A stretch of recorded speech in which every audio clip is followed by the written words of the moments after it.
As a scout leader, communications is a critical skill that we should all strive to master.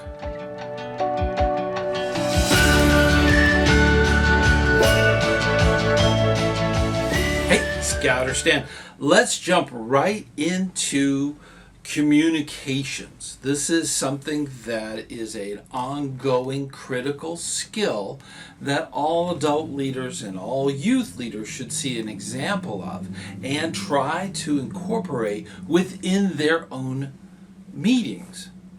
Now, before we go on too far, this is the first of many episodes this season. This is season 11. Yay!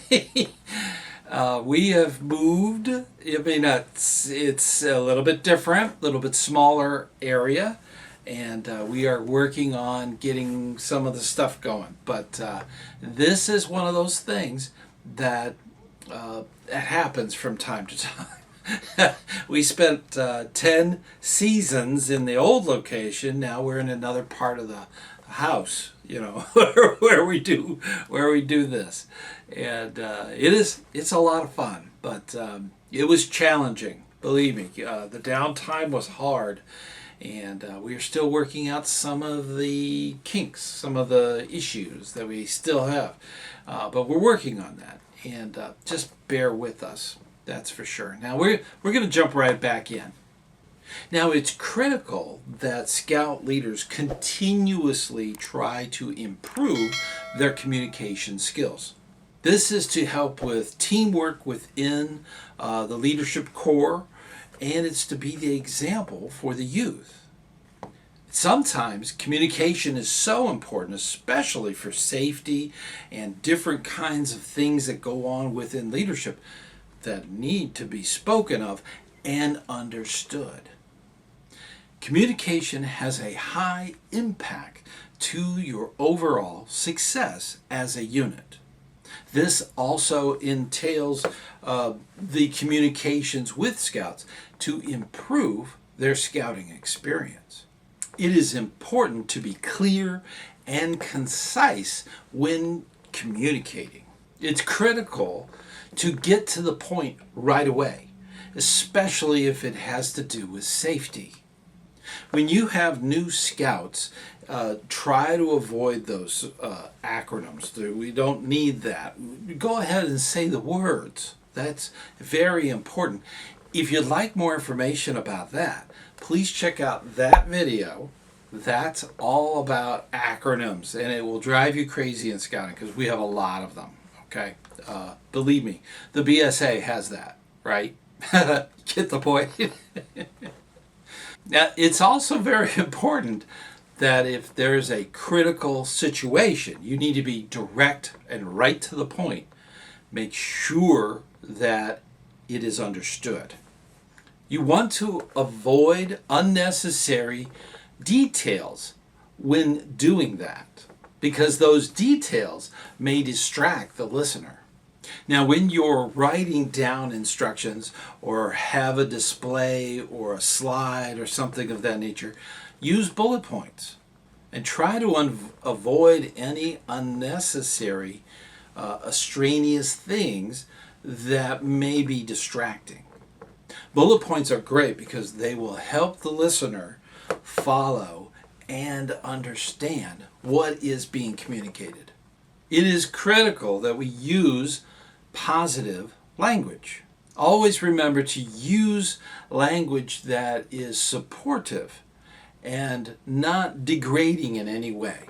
You want to help the scout build a confidence and really work on what is being said.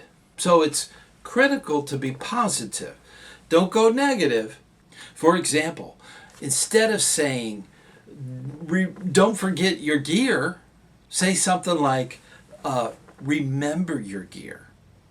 A scout leader should be focused on solutions, not focused on issues. The scout leader should be looking at the challenge that's ahead and trying to encourage through their communications to meet the challenge head on and find a solution.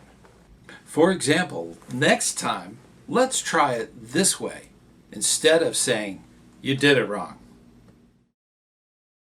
Be aware of nonverbal communications.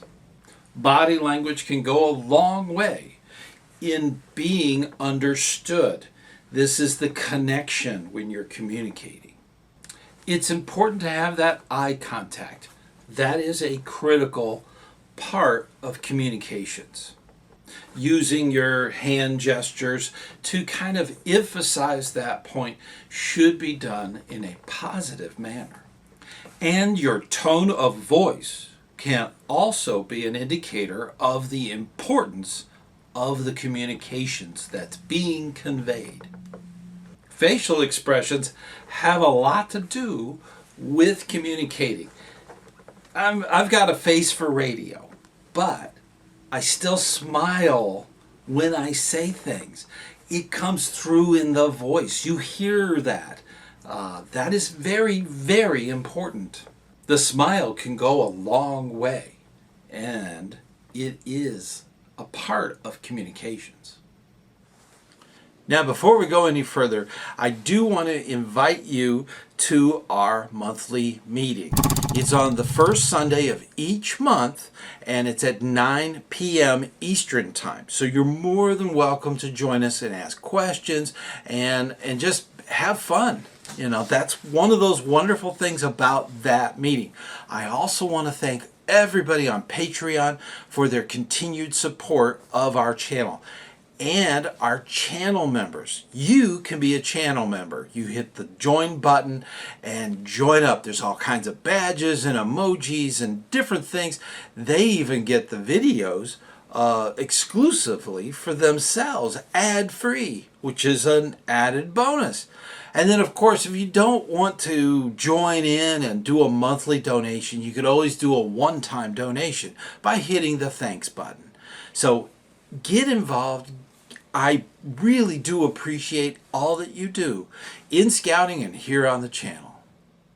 Now, whenever you're communicating, make sure that you stop and check to make sure you're being understood.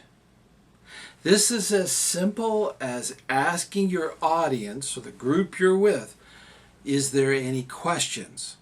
Sometimes you've communicated well, you did a good job, and they don't say anything. So at that point, to make sure that you're being understood, you ask someone to voluntarily stand up and try to summarize what you've communicated. That way, you know for sure that the group understands the communication. It's also very critical that you invite individuals to give sort of a critique or feedback. Feedback is a wonderful thing. There's a way of improving your communications through feedback. Feedback can be as simple as doing a comment on the video. It can be as simple as writing an email. It could be a thank you. It could be please improve. Done courteously.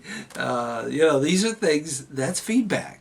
And feedback sometimes hurts. So it shouldn't, but sometimes it hurts your feelings. But that's okay. You're learning, you're improving, and that's the important part. Feedback is a gift. We say that all the time in Wood Badge. Feedback is a gift. It really is. It is encouraged from scouts and scouters to give feedback, good feedback. That's the important part. Now, another very important part is adapting your communication to your audience. Now, granted, the conversation that I would have with adult leaders at a committee meeting is completely different than the communication that I have with a den of lions. Okay? It's a different type of communication. You have to adapt that for your audience. Now, you also need to keep in mind the cultural balance of your audience. it is important that when you are discussing something like first aid, that your examples aren't so gory that your audience is going to run out of the room. Okay, so you have to adapt to what your audience finds acceptable so that you can get the message across without offending. And when people get offended, all their listening skills turn off completely. So they're not hearing your communications. That is one of those things that happens in Scouts. They're more distracted by that, and it might upset them. And that's something that Scout leaders need to think about. Using visual aids. This is something that Scout leaders need to focus on so that their message through their communications comes through clearer. Now, depending on what you are communicating will depend whether it's more of a demonstration so that they're actually seeing things happening. Say, for instance, you're teaching a group how to put up a tent. They need to visualize this. They need to see the tent and the tent pole and the tent pegs and the ropes and all that stuff. They need to visualize that. And that visual aid goes along with your communications. So all the other points come into play with that demonstration. That's true when you're even doing knot tying. It's important to understand some of those terms and making sure that the person receiving that communication understands those terms too. A standing line, a loop, an open loop, a closed loop, different things that go on when you're knot tying. So critical when you're communicating that those things are understood. And having those visual aids really helps. Now, when you're kind of communicating a very complicated thing, it's important to have some visual aids such as charts and photographs and those kinds of things that people can see and understand the communication. It's important to have diagrams and even handouts so that the information that's being conveyed is portable and easily looked at to remind the recipient of understanding what the communication was. Now, in Scouting, we have a lot of different concepts that we train young people to really receive and absorb and understand and then act upon it. These are things that we do in Scouting. And it's critical that as a Scout leader, we communicate the best we possibly can. That way, we're assured the message is getting through, all of the natural barriers that are there in the world, all the distractions in the world, so that we can actually help and serve our young people so that they can actually do things they never could do without us. And that's the important part. Communicating that message. The Scout of, Scout Law, those things are critical in Scouting to get across those barriers, okay? Whether it be any of the things we discussed, it is so important that those things are conveyed and communicated. And that's where we're going to leave it for right now. This is part one. Part two will be next week. And we're going to go into some really great things that's really going to make it all come together. We're going to get in depth about practical listening, being open to feedback, learning about timing, and that's key. Working on follow-up, that's kind of what we do here on the channel through our community. Other communication tools in Scouting, and a little more about communicating across different age groups. There's many things that need to be considered. So that's in part two. So that is the wonderful thing about communications. There's a lot out there. Now, those are great things, and we're going to talk about them in part 2 of this communication series. There's a lot out there on communications, and I'm so proud of you going through these videos and learning all the different things about being a scout leader. It's not easy, and I know it's not easy, and it's important that you understand that I appreciate all that you do for your scouts. I am so grateful for everything you do. And communications, it never ends. You will find it's a constant thing. It is so important. And we're going to leave it like that for now, okay? But I wanted you to know that I really appreciate you. If you're interested in more about communications, it's not going to be there the first week, but the second week and on, it will be the second part. So definitely look into it. And I'll see you on the trail.